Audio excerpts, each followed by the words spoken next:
Welcome to Latino Political News with timely insights and opinions from today's leaders and those who will lead in the future. To all of you, thank you for the opportunity to share some thoughts with you and have a constructive dialogue and conversation around the potency and power of this issue of education reform. I just want to set the table and give you a frame, so express my bias. And that requires, I think, a little context. I had the privilege of being mayor in 2004. It was a time in this country where mayors all across the country were being asked whether or not they should take over school districts. You had raging debates in New York, Chicago, Boston. We even had those debates here in California. We were given that choice, which direction we wanted to go. And we chose, I think, an enlightened direction. Rather than trying to take over the school district, rather than taking over that local control and authority, we decided to partner with our independently elected school board. Working with Jill Wins and others at the time, we actually developed a framework called a Partnership for Achievement, and it laid out 6 specific goals, 6 specific areas that would respect the autonomy and independence of the school district, at the same time elevate our framework and support across the city to support our independent school district. It laid the foundation for San Francisco taking the lead in a number of specific areas, and it's a point of pride, those areas. One, we said it was critical that we provide support for arts education. Every child, every classroom, K through 12, and we fully funded those efforts.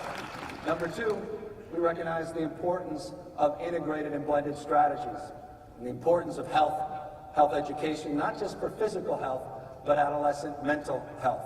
And we established a framework to support the establishment of wellness centers, beginning in all our middle schools and eventually into our high schools. We developed a framework of support, a framework that broadened the conversation, did not narrow the conversation, and established a partnership that ultimately led to a building of trust. And this is my long point. Trust. Trust with our community. Trust with the voters of our city and county. Trust that ultimately led to a series of big wins. Ballot initiatives to fully fund universal preschool in the city and county of San Francisco. We didn't just talk about it, we actually delivered that. School enrichment dollars, professional development dollars for our teachers, encouraging our teachers, not discouraging our teachers. Top performing urban school district in the state of California year after year. Challenges that I'm not naive about. Equity issues, challenges clearly that are front and center in this conversation today. Issues and areas obviously we're going to have to address. But it's a framework and it expresses my bias.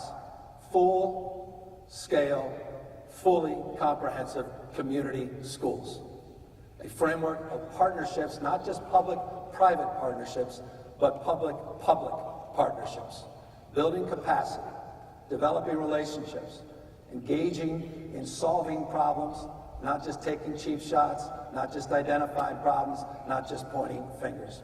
And so that's what I want to bring to this conversation, not only here today, but that's what I want to bring to this governor's race and ultimately to the governor's office, a bottom-up, not top-down approach.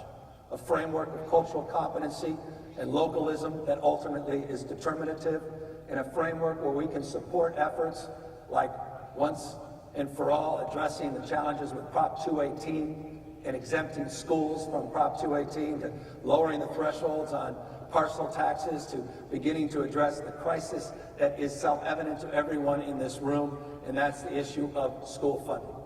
We've got to go from the lowest percentile, or bottom 10, to the top 10. We've got to set that goal. We've got to establish that goal. That requires a real comprehensive effort of building back trust, building those partnerships, and building our capacity to go back in front of the voters with comprehensive tax reform, to address Prop 13, to address and right that wrong in Prop 218 and exempt school districts, to address the challenges you're going to face and are facing today as it relates to pension contributions without exception. Every single one of you that I've talked to have highlighted and identified and to address fundamentally in closing the challenge of our time, and that's the issue of of how we address the needs of our African American and Latino students in our public education system. Thank you.